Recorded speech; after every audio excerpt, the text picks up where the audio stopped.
Assalamualaikum, salam sejahtera sahabat semua. Sekilas info sawit hari ini.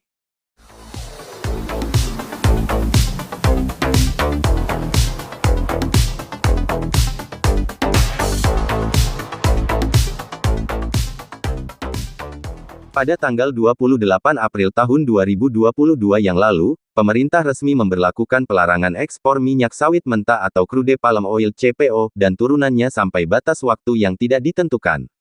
Pelarangan ekspor CPO ini dilakukan pemerintah setelah terjadinya kelangkaan minyak goreng di dalam negeri, jika tersedia pun harganya sudah melambung tinggi. Seperti diketahui bahwa minyak goreng menjadi salah satu kebutuhan pokok yang penting bagi masyarakat Indonesia. Setelah hampir 1 bulan pelarangan ekspor CPO, akhirnya kebijakan tersebut dicabut pada tanggal 23 Mei tahun 2022. Presiden Jokowi menyebutkan pencabutan larangan ini disebabkan karena pasokan minyak goreng di dalam negeri yang sudah kembali melimpah, penurunan harga minyak goreng curah, dan pertimbangan nasib pekerja di industri sawit. Pelarangan ekspor CPO yang sempat dilakukan pemerintah tersebut tentu saja sangat berpengaruh pada harga sawit, terutama harga di tingkat petani. Sebelumnya di awal bulan April, harga sawit masih sangat tinggi yaitu mencapai 3.000-an per kilogram, tetapi setelah pelarangan ekspor harga sawit terjun bebas menjadi 500-an per kilogram. Hal ini tentu saja menyulitkan para petani sawit, karena dengan harga serendah itu mereka tetap harus mengeluarkan biaya produksi yang tidak turut mengalami penurunan. Sekarang larangan ekspor CPO memang sudah dicabut oleh pemerintah Indonesia, akan tetapi harga sawit masih tidak kunjung membaik. Lambat laun keadaan ini dapat berdampak pada perekonomian petani, terutama yang berusaha di subsektor perkebunan. Dampak harga sawit yang turun tersebut terlihat jelas dari data nilai tukar petani (NTP). BPS merilis bahwa sejak bulan Mei NTP Jambi terus mengalami penurunan, padahal sebelumnya mengalami kenaikan. NTP Jambi di bulan Mei mencapai 131,50, turun sebesar 12,37 poin dibandingkan dengan bulan April tahun 2022. Penurunan terus berlanjut di bulan Juni, NTP Juni sekitar 127,31 artinya mengalami penurunan sebesar 4,19 poin. Bila dilihat lebih dalam lagi, langsung berdasarkan subsektor perkebunan, pengaruh penurunan harga sawit sangat terasa bagi petani perkebunan. NTP subsektor perkebunan rakyat (NTPR) di bulan Mei berkisar 141,06 turun sebesar 15,98 poin, jauh lebih tinggi dibandingkan dengan penurunan NTP secara umum.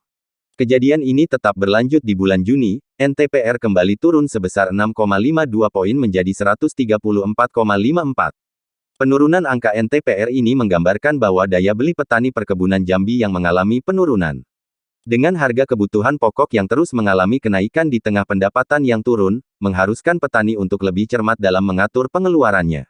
Berdasarkan struktur perekonomian Provinsi Jambi seperti kita ketahui bahwa sektor pertanian, kehutanan dan perikanan berkontribusi sebesar 31,56% atau hampir sepertiga dari PDRB Provinsi Jambi. Dari total kontribusi sektor pertanian, kehutanan dan perikanan tersebut, sekitar 67,60% itu berasal dari subsektor perkebunan. Coba bayangkan bila subsektor perkebunan Jambi mengalami kontraksi, sudah barang tentu akan berpengaruh kepada kinerja perekonomian Jambi.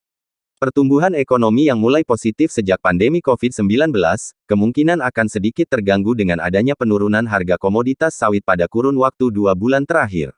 Untuk itu pemerintah Provinsi Jambi perlu melakukan langkah-langkah strategis untuk menjaga agar perekonomian Jambi dapat terus tumbuh. Pertama, menjaga stabilitas harga sawit, terutama harga di tingkat petani. Memang sulit untuk menjaga stabilitas harga sawit, karena masih sangat tergantung dengan permintaan pasar luar negeri.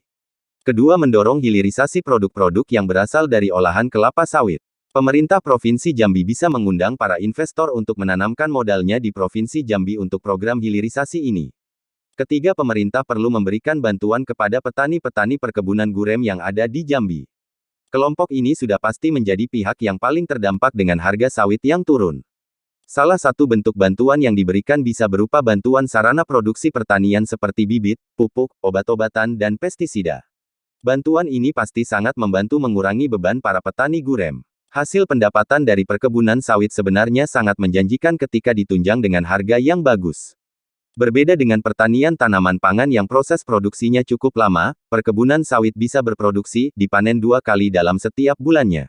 Semoga dengan perhatian dan kerja keras pemerintah, harga sawit dapat segera stabil. Ini bukan saja akan meningkatkan kesejahteraan petani tetapi juga menjaga perekonomian Provinsi Jambi semakin baik.